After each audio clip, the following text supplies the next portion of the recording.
खुश हैं वो इस वक्त की सरकार से? मैं तो केवल ओनली 10% खुश हूँ, अगर देखा जाए तो 90% नाखुश हूँ, क्योंकि मैं खुद एक युवा हूँ। जो मेरा सबसे पहला जो मेरा एम था रोज़गार पाना, ठीक है, और मैं भी 2-3 साल से तैयारी में लगा हुआ हूँ, ऐसी बात नहीं है। और अभी भी अगर आप देखें, अगर सेंट्रल लेवल पे देखें तो अभी हाल ही में एनटीपीसी का रिजल्ट आया हुआ है। अब उसमें देखिए 100 में से 94, 93 कट ऑफ डाल दी। ऐसा कैसे बच्चे सिलेक्ट होंगे भाई?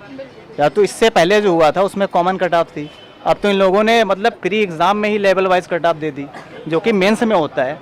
तो मैं तो नाखुशी हूँ, बिल्कुल नाखुश हूँ, क्योंकि मुझे सबसे बड़ा जो मुद्दा दिखता है रोज़गार। और इन्होंने एक बात कही थी महिलाओं के प्रति उत्पीड़न को लेकर के, या क्राइम के मामले में हो जाए। आप 2014 से उठा लीजिए, 14 के बाद से एनसीआरबी के जितने भी आंकड़े हैं उसमें यूपी नंबर 1 कर रहा है टॉप। क्राइम के मामले, चाहे वो महिलाओं के प्रति उत्पीड़न की बात हो और कानून व्यवस्था की बात भी, उसमें अगर उठा लीजिए सबसे ज़्यादा क्राइम इसी गवर्नमेंट में हुए हैं। हाल ही के एनसीआरबी के जो आंकड़े आए हुए हैं, अगर आप उसको देखेंगे तो आपको पता चलेगा। और एक बात जो महंगाई पर है, जब $71 पर बैरल जब पेट्रोल था आपका, तब ये बेच रहे थे लखनऊ के अंदर 102 रुपये कुछ पेट्रोल चल रहा था। और अभी देखिए इलेक्शन का माहौल है, तो जो अभी कीमत है 84 रुपये पर बैरल, पर $84 पर बैरल कीमत है, और अभी देखिए 95 में बिक रहा है। रीज़न क्या है? 5 राज्यों में चुनाव देख रहे हैं, ठीक है, तो अभी तो सस्ता कर दिया पेट्रोल के दाम खड़े, जैसे ही चुनाव खत्म फिर महंगाई चरम। आपको लग रहा है ये चुनावी जुमले हैं? बिल्कुल है। और इससे पहले देख लीजिए अखिलेश के राज में, अगर आप महंगाई दर थी 4 पॉइंट समथिंग थी, अगर इस टाइम प्रेजेंट टाइम की बात करेंगे, आंकड़ों की बात कर रहा हूँ, अभी 6 पॉइंट समथिंग महंगाई दर जो चल रही है यूपी के अंदर, तो उससे हम लोग क्या है? कुछ नहीं। आपने कहा किसानों की आज दुगनी कर देंगे, कुछ दुगनी नहीं हुआ है, बल्कि आप महंगाई बढ़ा रहे हैं।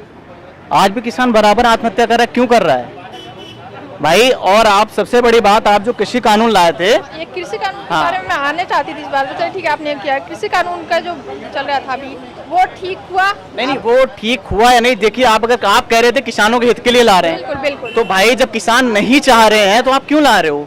और बात को आकर के आप रद्द कर रहे हो भाई। आप 700 से 800 किसानों शहीद हो गए हमारे किसान भाई, उसका जिम्मा कौन लेता है भाई?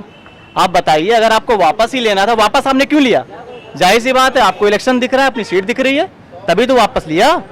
वरना आपने किसानों को आंदोलन जीवी बता दिया, देशद्रोही तक बता दिया। अब मेरे भी कुछ लोग बीजेपी सपोर्टर हैं, ऐसी बात नहीं है, उन्होंने भी कहा रे किसान नहीं है, वहाँ दूसरी पार्टी के लोग बैठे हुए हैं, बदनाम कर रहे हैं। अगर वही था तो अब आकर के पीएम साहब खुद माफ़ी मांगे कि नहीं, कि जो भी हुआ गलती हो गई, हम वापस ले रहे हैं। तो भाई वापस, मेरा यही मुद्दा था, वापस ही लेना था, तो आप लाए ही क्यों थे?